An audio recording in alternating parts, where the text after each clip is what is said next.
You give life, you are love.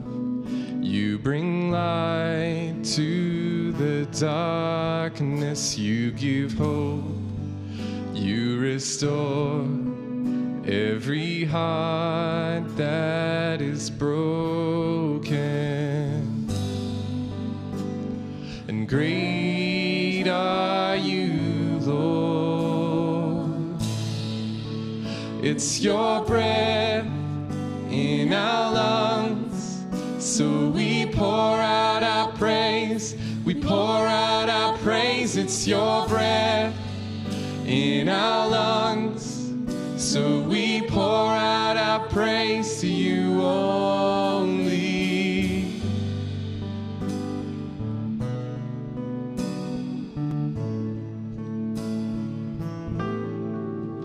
You give life, you are love. You bring light to the darkness. You give hope, you restore every heart that is broken. And great are you, Lord. It's your breath in our lungs, so we pour out our praise. We pour out our praise. It's your breath in our lungs, so we pour out our praise to you only.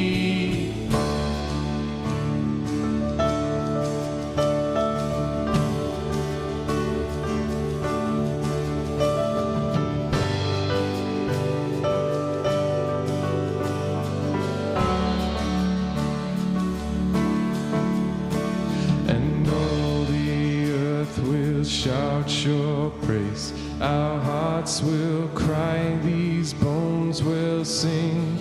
Great are you, Lord. And all the earth will shout your praise. Our hearts will cry, these bones will sing. Great are you, Lord. And all the earth will shout your praise. Our hearts will cry, these bones will sing. Great are you, Lord. It's your breath in our lungs, so we pour out our praise. We pour out our praise. It's your breath in our lungs, so we pour out our praise. We pour out our praise. It's your breath in our lungs, so we pour out our praise. We pour out our praise. It's your breath in our lungs, so we pour out our praise to you only. Great are you, Lord.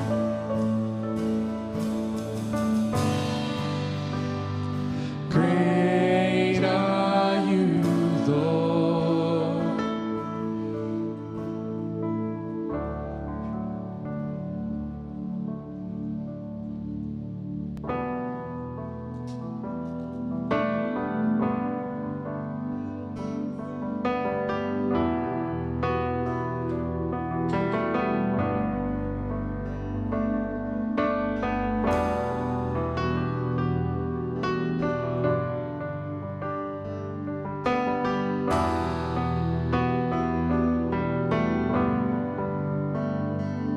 All these pieces, broken and scattered, in mercy gathered, mended and whole, empty-handed, but not forsaken. I've been set free. I've been set free. Amazing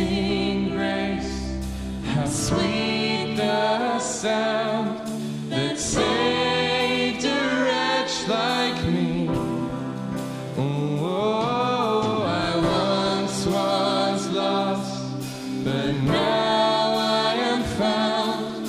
Was blind, but now I see. Oh, I can see you now. Oh, I can see the love in your eyes, laying yourself down, raising up the broken to life.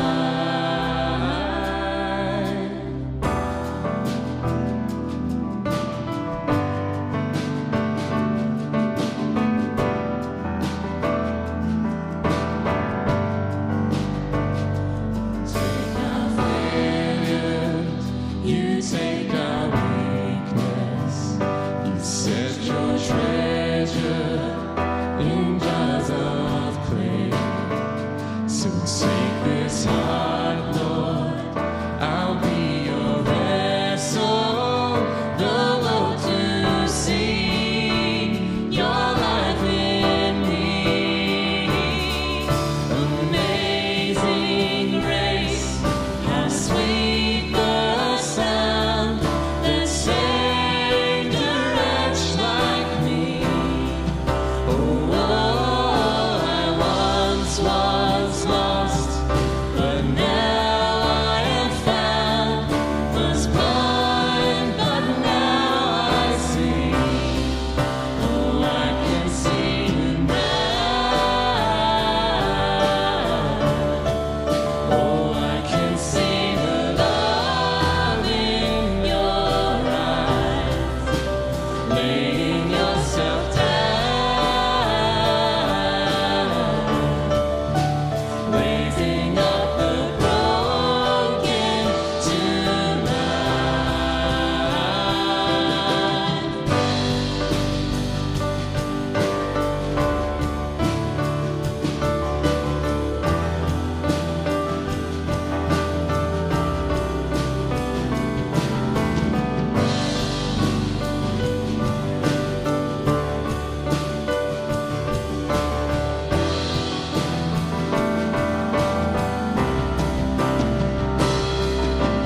Amazing grace, how sweet the sound that saved a wretch like me. Oh, I once was lost, but now I am found. Was blind, but now I see. Amazing grace, how sweet the sound that saved a wretch like me. Oh, I once was lost, but now I am found. Was blind, but now I see. Oh, I can see you now. Oh, I can see the love in your eyes, laying yourself down, raising up the broken to life.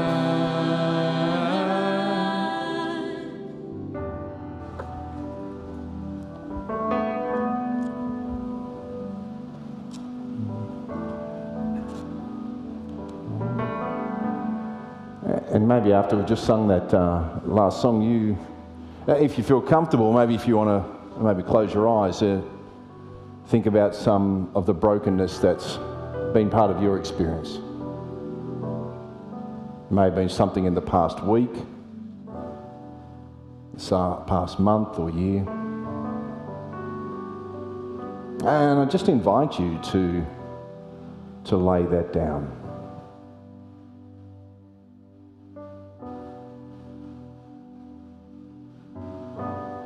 You might want to pray something very simply. God, I give this to you.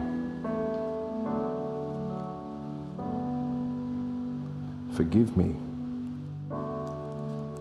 Heal me. Make me whole.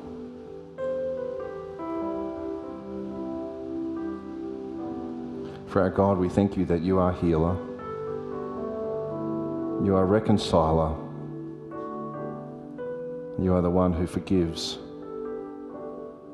Because God, you are a God of grace. And so we ask for an experience of your grace. For your Spirit to administer that grace to ourselves, for those who are hurting, for those who are guilty and broken or angry. We pray that we would each know that grace today. Amen. Thanks so much. It's great to see you on this beautiful Sunday morning. Whether you're here with us in the building or you're online, it's fantastic to have you join us. And I can tell that there's starting to get a few more people back in the building able to join us, because now I can see the front rows, the empty spots where people are afraid of my aftershave and my lack of deodorant. So I'm hoping that soon you'll be able to come and join me up the front a little bit closer. I want to say a special thanks to my friends who are sitting in the front rows with me. There is a special place in heaven for you. I just want you to know that. And next week, I think I'm going to have to hide some chocolates under the front rows. At least then I might get some kids with me. And it's great to have the kids joining us in the building again at the start of our service, isn't it? I think it's fantastic. I love that. It's great to see you. There's a few things that I want to share happening in the life of the church. For those of you who don't know me, my name's Andrew, and I'm one of the pastoral team here. And as we start to slowly reintegrate and return to some sense of normality or familiar sort of sense of life, we begin some of our other ministry areas. Next week we are planning to reopen the Hillside Cafe. We do need a couple of extra volunteers who would like to be part of the cafe team. So if you would like to be a part of that team, in fact, if you would like to volunteer for any particular ministry area and you're not sure how to go about it, the easiest way to do it is either through the website, so chbc.org.au, or else through the app. And you can, in those places, you've got a section there, sign me up, I want to volunteer in some particular way. If you want to be a part of one of those teams, that's the easiest way for you to participate. The other thing I want to say is that later in the service we are sharing in communion. And so if you haven't received a communion thing, if you're in the building with us, at some point I'll ask you to kind of sneak your hand up, and we've got some lovely people who are going to help to kind of spot you out, and they'll help to re-equip you with what you need for communion stuff. But if you're at home or you're somewhere out and you would like to share in that with us, make sure that you have something that you can eat and drink as part of that. Next week as well is our car boot sale. The men's shed are running their, I'd like to say it was annual, but now it feels like it's biannual or whatever it is. Is it biannual or biennial? I always forget which one it is. But a couple of years ago, I think was the last time they were meant to do it. So next week on the Saturday from about 8:30 through to lunchtime, there's all sorts of things that are part of that kind of experience. So if you want to buy, whether it's tools or plants or books, there's a whole bunch of stall holders. I think there's probably in the vicinity of 40 to 50 stall holders who will be a part of it. It's a great kind of community sort of experience and feeling. So we would love you to come and participate in that with us. Kids are going to go out in a moment or two, but as the kids are going out, I want to remind you of the opportunity that you have to be able to financially partner with us as we continue to share the love of Jesus in real ways in this internal community and in our wider community. We are greatly appreciative for the generous sacrificial nature of many people's giving. And I know, and I don't ever want to take this for granted, because I know that there have been many stresses over the last few years, but we are incredibly appreciative. We want to say to you that we do not take leadership of our finances lightly. We consider ourselves to try to be wise stewards for the ways in which we can share grace and love with our community. So we thank you for those who have been participating. And if you would like to do so, you can do so online in a variety of different ways. In the building there is a physical bag at the back of the auditorium. if you want to use that as well. But at the moment, I'm going to take this opportunity for kids who are going out to Real Kids. And if you're new and not sure where that is and you're a parent and you need to sign your kid up, there will be a leader or two into the foyer and they can help you with that. And as I do that, I'm going to invite one of our leadership team. I think Tom's going to come up and lead us in prayer. Thanks, Tom.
Have mercy on me, O God, according to your unfailing love.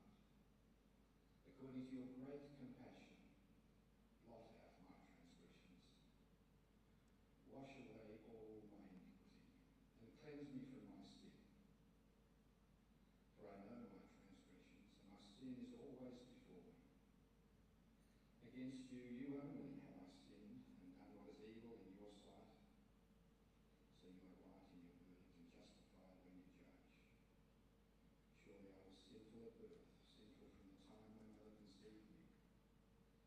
Yet you desire faithfulness even in the womb. You taught me wisdom in that secret place. Cleanse me with hyssop, and I will be clean. Wash me, and I will be whiter than snow. Let me hear joy and gladness. Let the bones you have crushed rejoice.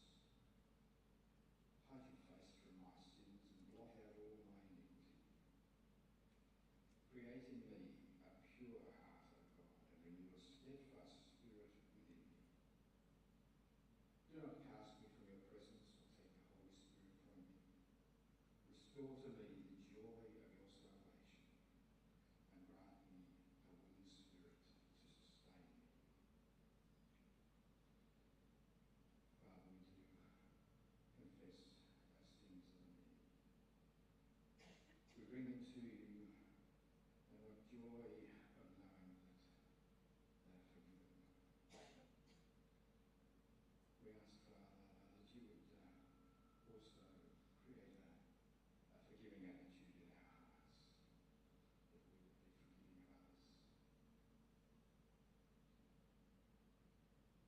Father, we think of many, and each of us will know different people for whom your healing and your peace is a necessity at this stage. Some people will have small incidents in their life. For some it will be, we know it will be major, possibly surgery. Maybe some people we know are in palliative care. But Father, for all we would ask for your peace. We would ask that where there are medical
Thanks, Tom. I was about to launch into my sermon, as Tom said, a series called Come Together, and I realised that that wouldn't really be very fair on my friend Tom, because Tom's actually going to be flicking some slides, and he would have been running frantically down to the back trying to get to that slide on time, which would have been quite funny actually when I think about it right now, but my compassionate side rather than my joking side won out, Tom.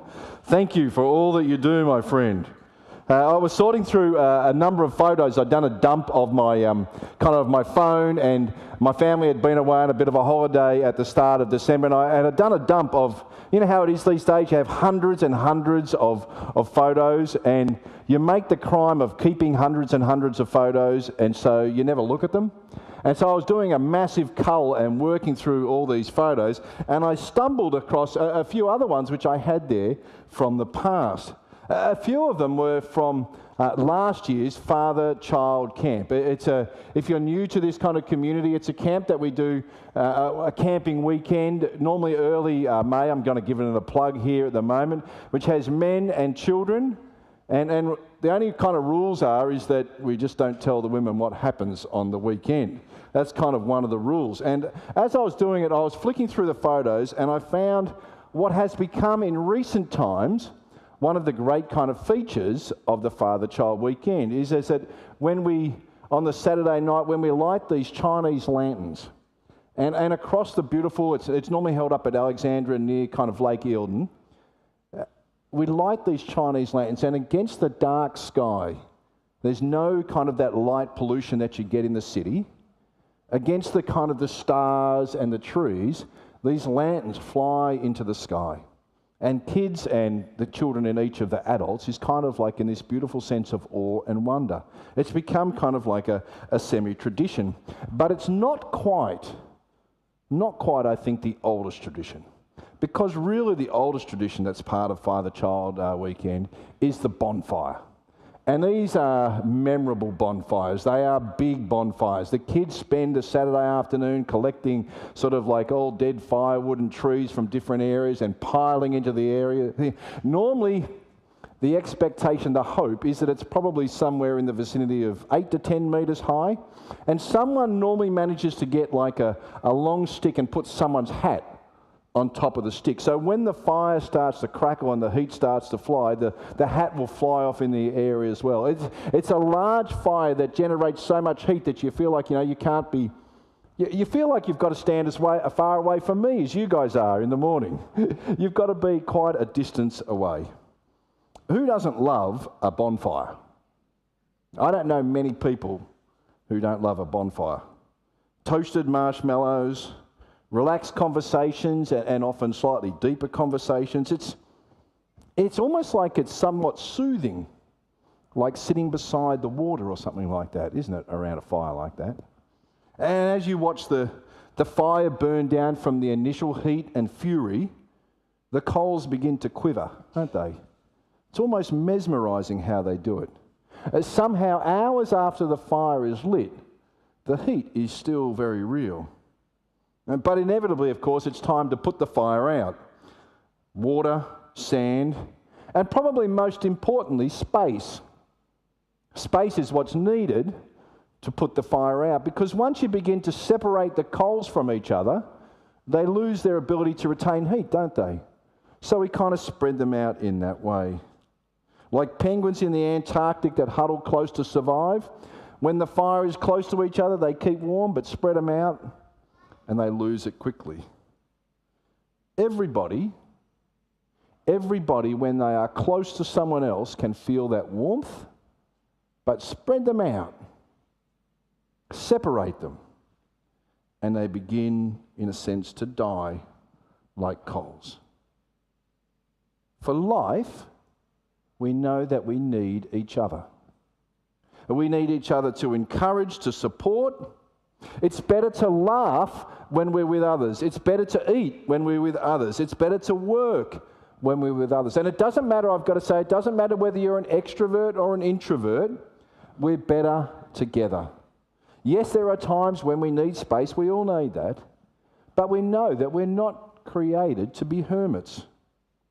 In fact, it's not good to be alone. and lockdowns for physical safety have been important, but there has been a price to pay. You know it, don't you? You've experienced it as much as I have. Father Child was one of the few times we were able to gather in any real numbers last year. I miss that. Do you? Miss being with others? What else would, in a sense, you say that you had missed? My dear wife is still in her 40s because lockdown birthdays don't count. Life is meant to be shared. Church life is meant to be shared. The problem is that so much in our community these days, in our world, in our Western world, has moved away from that sense of being together, about being a part of things, being a part of community, sharing life together, because the last years, and I'm talking really from post-World War II, has seen the rise of the individual. I was reading an article a couple of weeks ago that expressed this in kind of like a highly intelligent way about the cultural changes that have happened since that time. Here's a quote from it. It says that freedom has increasingly been defined as autonomy. Autonomy, the word, literally means to be a law unto yourself. Auto means self, nomos means law. Historically, human fulfillment and meaning was understood to be found not in a quest to find our own singular happiness, but in seeking the happiness of families and communities through relationships and roles in which the group's common good was made more important than one's individual self-interest. You hear that? The rise of the individual over the community. And most of us here have grown up in Western societies, and Western societies operate on the personal preferences. They operate on personal plans. If you don't want food, you don't eat it. If you don't want to wait at some place, you leave it. If you have a preference, you ask for it. In the West, the individual is king. Life is about me, the individual, and my search for fulfillment. Historically, human fulfillment and meaning was understood to be found not in a quest to find our own singular happiness. This was the past, but now in seeking the happiness of families and communities through relationships and roles in which the group's common good was made more important than the individual. It's lost. It's the world that we live in. It's the world that we work in. It's the world where children go to school in. Where friendships, where communities, where neighbours are built and live these days. So let me ask you today, the individual or the community, which is more important? The individual or the community, which is more important? How do you see the world? Do you see it through your own eyes, or do you see it through others' eyes?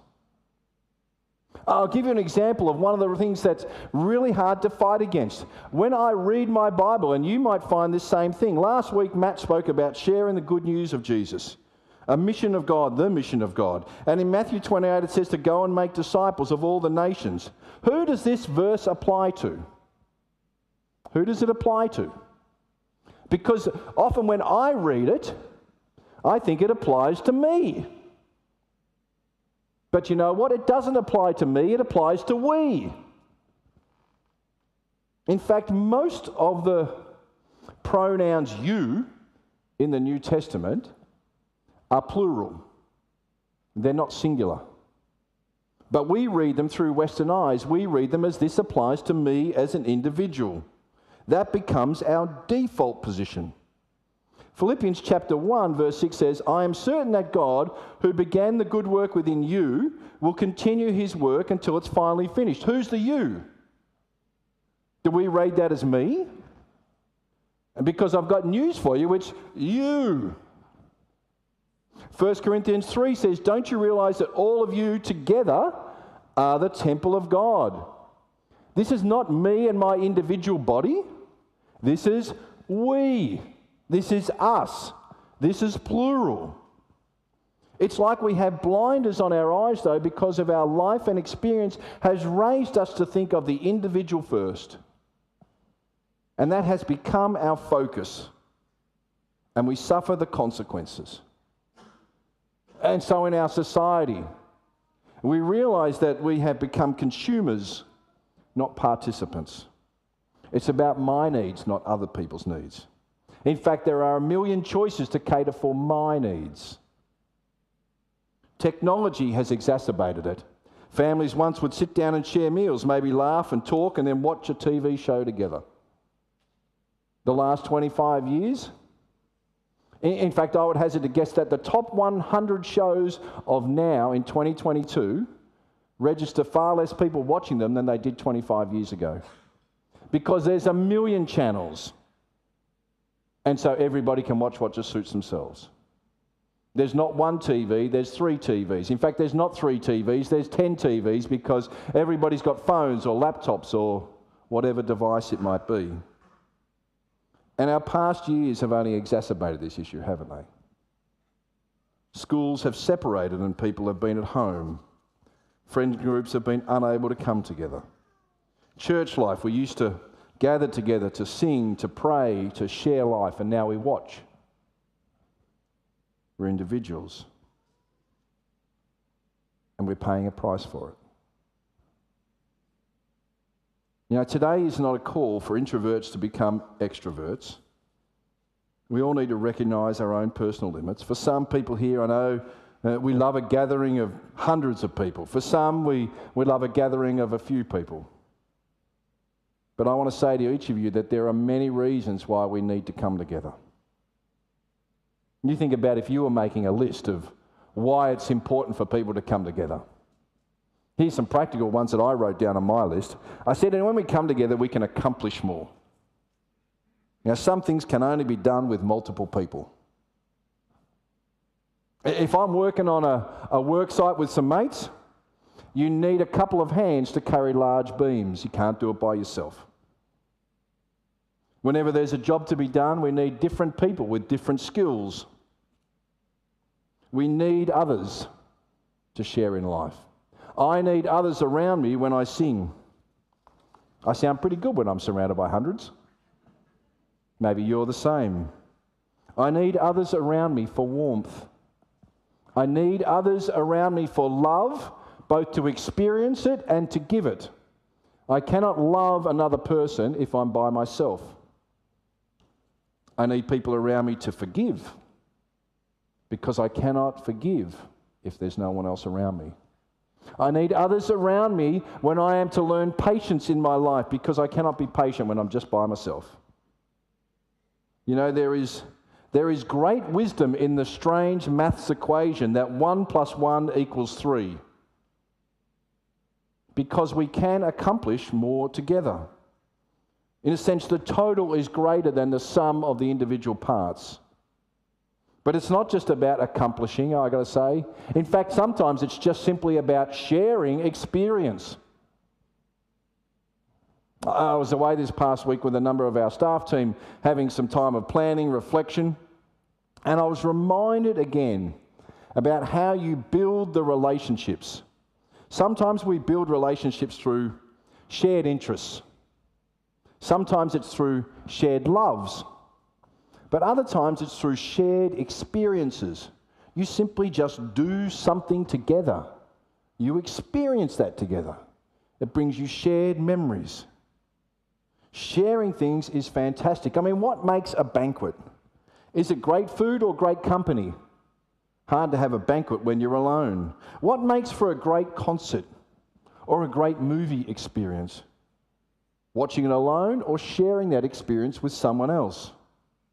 What makes for a great joke? Is it reading it in a book or is it laughing with others? We need to share things to come together and experience them.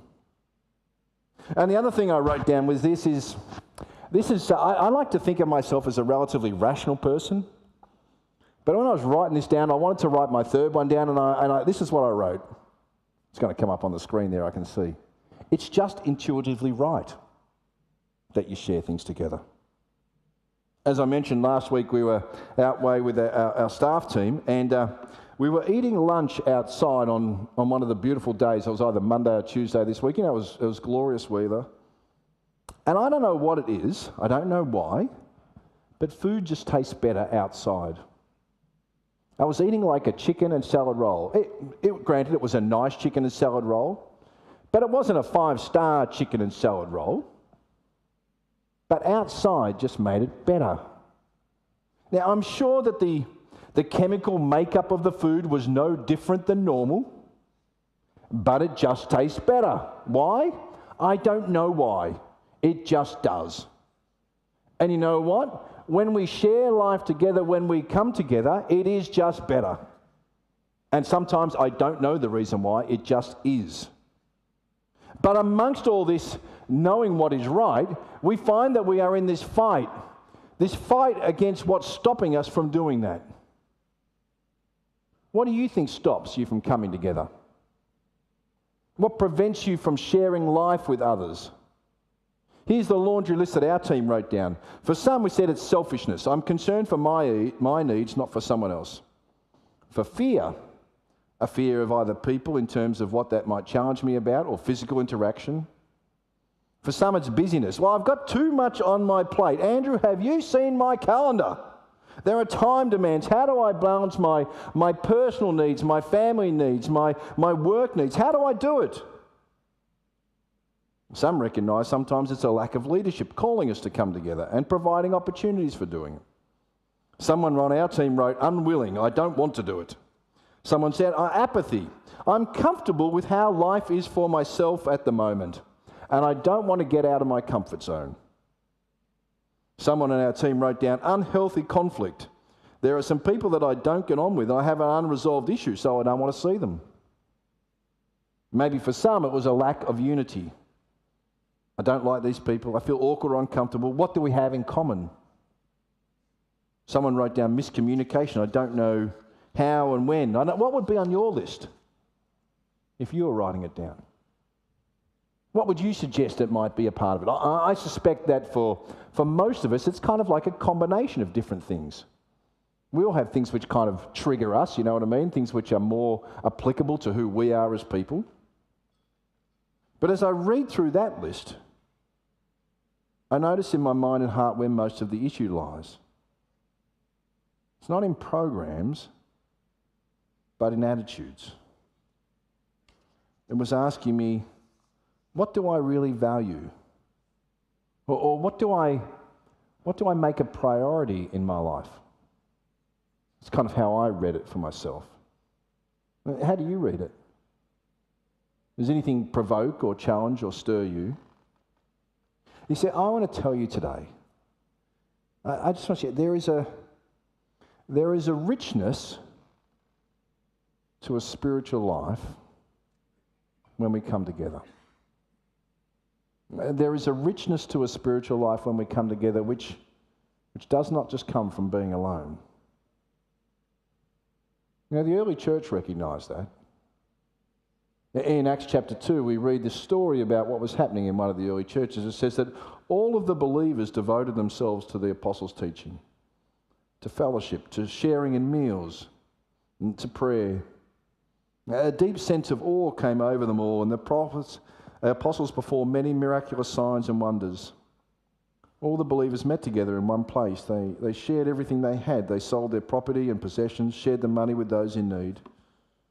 They worshipped together at the temple, met in homes for the Lord's Supper, shared their meals with joy and generosity.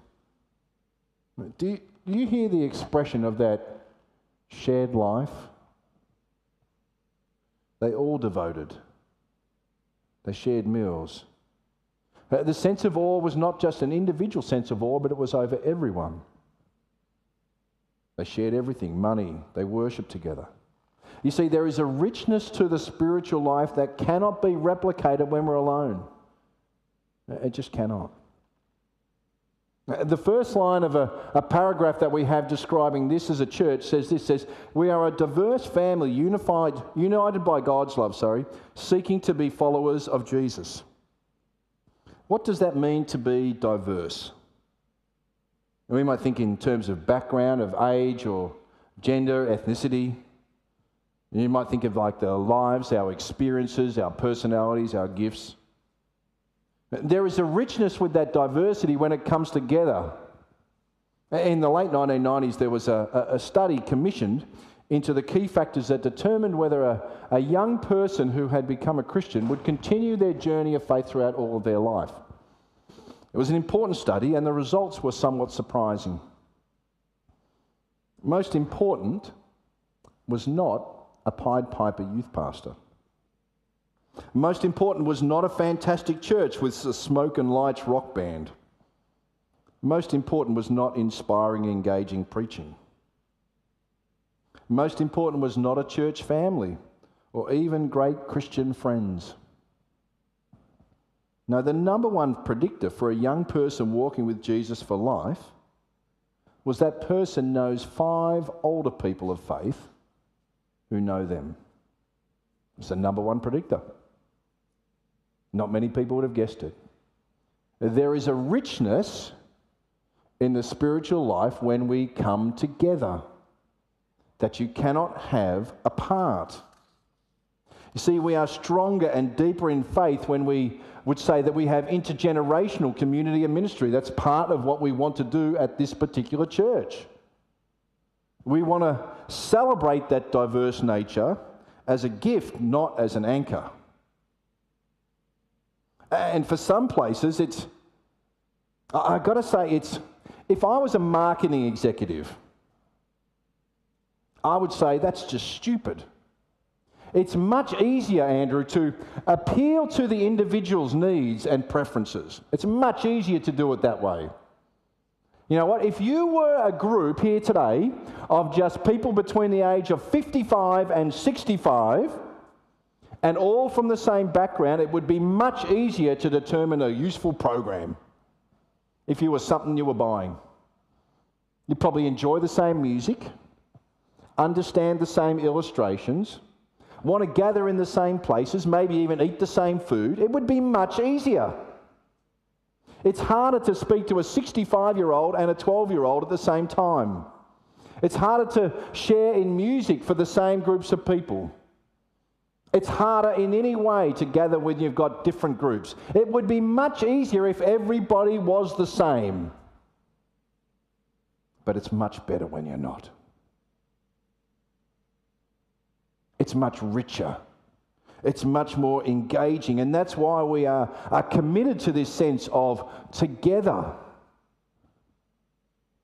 Let me tell you, I ask you this question. Would Croydon Hills Baptist Church, for those of you who haven't been with us for very long, we have an ethnic, a refugee community, our Karen community, who are part of our church community. People who have come from horrible situations in Burma, living out of refugee camps. The average person probably has the education of a grade 6 person who's grown up in Australia. Completely different experience. Completely different way of looking and seeing the world. Completely different. Now, would it be easier to lead and manage Croydon Hills if we didn't have to think about our Karen community? I've got to say it would be. It would be easier. It's hard to think in 2 different ways. It's hard to process. And I've been doing it here now for nearly 10 years, and Moo and I have been working alongside each other for that entirely. It's not easy. But would we be poorer? Yes, by far. Because there is a richness when we come together that you cannot just experience with yourself. There is a depth. There is a joy. You know, if you're a parent here and you have little children, you probably feel like this at some point in time. I hope that my kid doesn't make a whole lot of noise and distract other people. I want to say that I love it when your kid makes a lot of noise and distracts other people. I love it because there's joy in that whole breadth of life. When we come together, there is a richness, there is a strength, there is a joy that is much, much greater than if we just met by ourselves or with people like ourselves. You know, I want to say to you today, in fact, I don't want to say to you, I want to invite you. I want to invite you to participate in this joy of coming together. I want to invite you to take active steps, not only to come with purpose, but also to seek out purpose. Come with intention about building a deep, a rich community that shares life together. I want to invite you to be part of that journey, to encounter that richness of joy that I know is there. Now, the Apostle Paul wrote a letter to a church in Corinth, and at times, frankly, it's a scathing letter. In fact, the letter is defined by the issues that he talks about. In fact, if you're reading in your own time, sometimes you might want to note at the start of a bunch of chapters it says, now in reference to this, now in reference to this. Now it's like a checklist of things that he had to write to them about. This was a church that was divided. It was divided over leadership. I like this person, and some were saying, I like this person, and some were saying, I like this person. Some of them were divided over position and status, because Corinth was a wealthy, multicultural, sophisticated city for those times. And so there was different economic positions. Some were kind of slaves or poor. Some were wealthy and educated. In chapter 11, he writes these words. He says, in the following instructions, I cannot praise you. There's the first slap. For it sounds as if more harm than good is done when you meet together. Second slap. First, I hear there are divisions among you when you meet as a church, and to some extent I believe it. But of course there must be divisions among you, so that you who have God's approval will be recognised. A third slap. Some of them felt they were more important, that they were God's special people. When you meet together, you are not really interested in the Lord's Supper. For some of you are in a hurry to eat your own meal without sharing with others. Another slap. As a result, some go hungry while others get drunk. Another one. What, don't you have your own homes for eating and drinking? Or do you really want to disgrace God's church and shame the poor? Another backhander. What am I supposed to say? Do you want me to praise you? Well, I certainly will not praise you for this. There's some great words in a letter that you would receive, aren't they? And this is the core, because he wants to remind them. He wants to remind them of what unites them. For I pass on to you what I received from the Lord himself. On the night when he was betrayed, Lord Jesus took some bread and gave thanks to God for it. Then he broke it in pieces and said, "This is my body, which is given for you. Do this in remembrance of me." In the same way, he took a cup of wine after supper, saying, "This cup is the new covenant between God and his people, an agreement confirmed with my blood. Do this in remembrance of me as often as you drink it." You know, in a moment or three, we're going to share in communion together. And if you don't have communion things at the moment, maybe you want to kind of sneakily put a hand up or something like that if you've missed something on the way in, and one of our team will help to get you something. The church is a unique family. We're not gathered by age group. We don't gather by education. We don't gather by ethnicity. Not by job or social status. A church is a family gathered by God. The word community comes from a Latin word, communitas. It simply means something that you own together, something that you use together, essentially something that you have in common. Churches at their best, at their richest, are when all sorts of people gather from all sorts of places. But what do we have in common? What we have is that we gather around Jesus. We gather around Jesus because we each recognise that for all of who we are, ultimately that we are made by God, that we need to be reconciled to God, and that we have our hope in Jesus. That's what draws us together. That's the bond which ties us together. And so I want to invite you to do, I think one of the musos is going to come up and play some stuff in a moment or two. I invite you to take the communion elements that were distributed to you earlier on. And in that communion element it has a wafer. As Paul spoke about bread that was shared. As he quoted from Jesus, "This is my body given for you, to do this in remembrance of me." And a cup with some juice in it, to drink and to remind us of Jesus' blood that was shared for us. And I want to ask you, I'm going to invite you in a moment or two just to take them and share with me. But as you do so,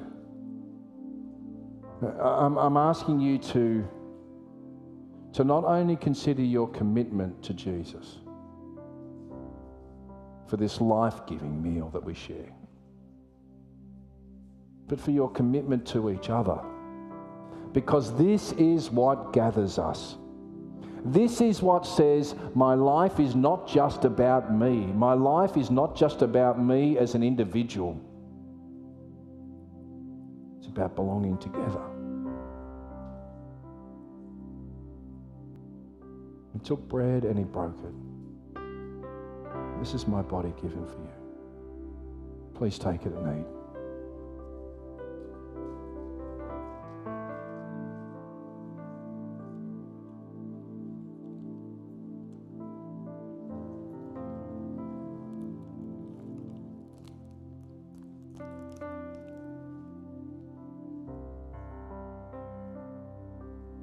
This cup is the new covenant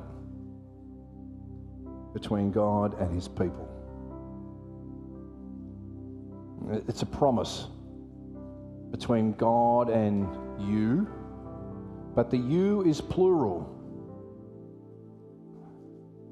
And if I was brave, and maybe you feel like you can do this, I would say to you, this is a promise between God and you, and ask you to look around the room. Because as you look around the room, you see this is not just a promise between God and myself, it's a promise between God and his people.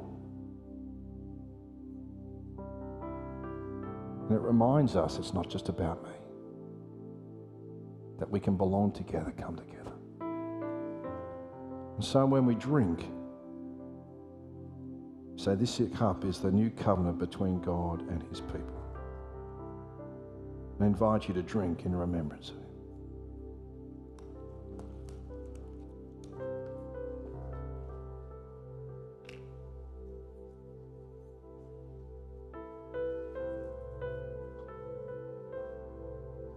For God, we thank you that you are a God that saves us.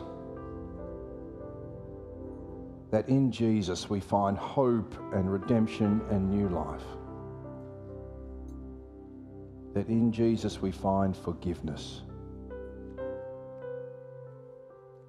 And as we look around the room, we know this is a forgiveness for all of God's family as it gathers. And as much as we express our commitment and our hope in yourself, we also do so for each other. We thank you for this bread and this wine. We thank you for the body and blood of Jesus. And ask that you would continually remind us of your great love. And that love would free us to love one another as we love you. In your Son's precious name we pray. Amen.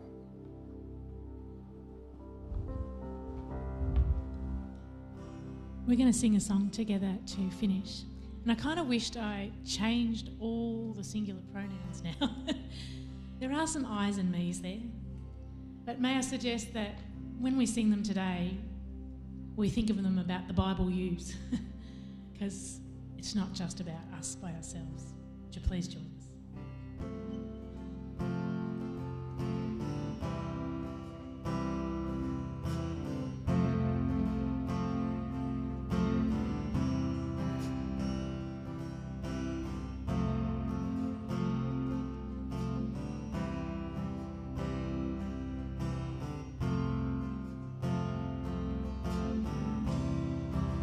Worthy of every song we could ever sing, worthy of all the praise we could ever bring, worthy of every breath we could ever breathe. We live for you.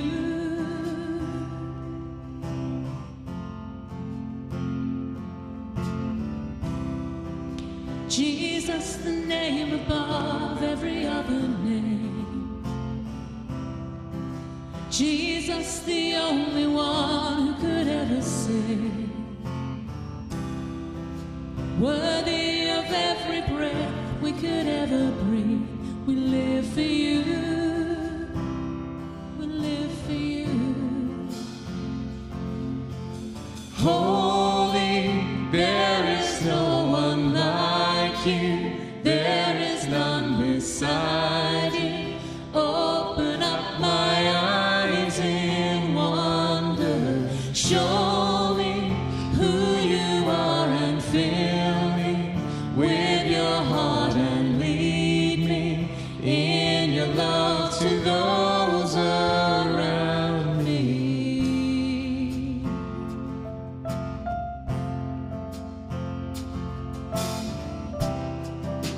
Worthy of every song we could ever sing, worthy of all the praise we could ever bring, worthy of every breath we could ever breathe. We live for you.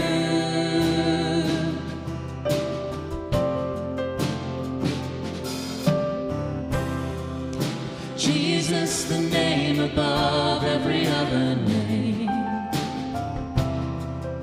Jesus, the only one who could ever save.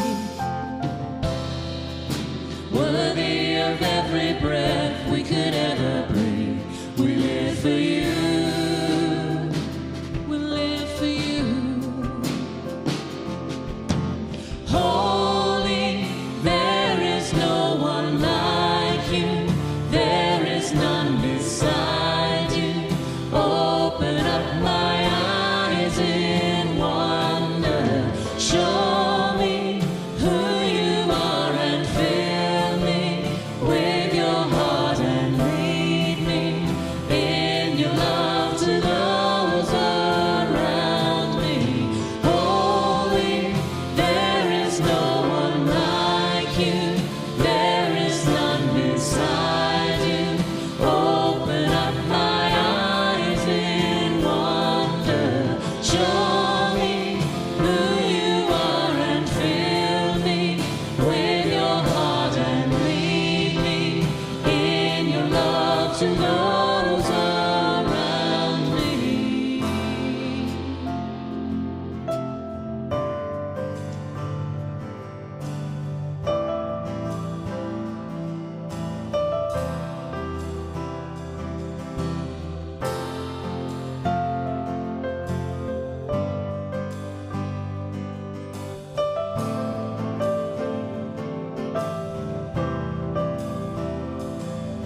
And I will build my life upon your love.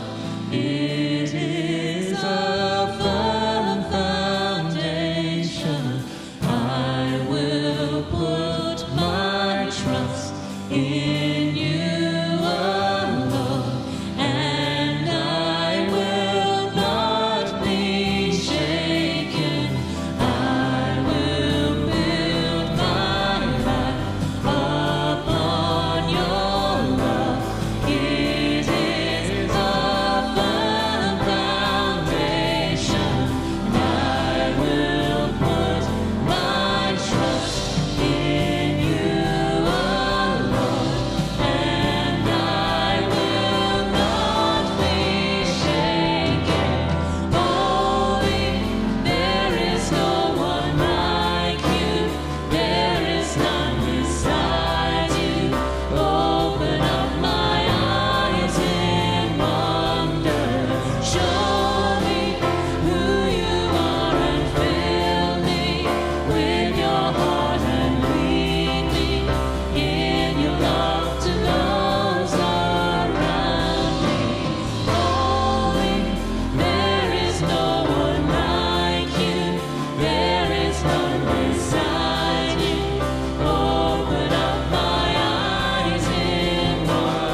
I hope you've been reminded today of the joy and the richness that can come from sharing life with others. And I do want to ask you to be not just kind of stirred in your heart, but also kind of stirred in your hands, if I can put it that way. I want you to consider what it means to be intentional about that, to come together, to share that life together. And for some of us, it might mean just, if I can say, walking across the room and beginning a new friendship. For some, it might mean inviting someone around or out for dinner somewhere and sharing life in that way. To share life together, there is a richness in the spiritual life because we are not meant to be alone. And I trust that not only has that become like a checklist thing, but you're able to experience the real joy of it and the depth of what that can be like. As you go into this week, to your workplace, your home, your neighbourhood, maybe look for those opportunities to share life together, to come together. And I pray that God would go with you and you would know that as you do. Amen.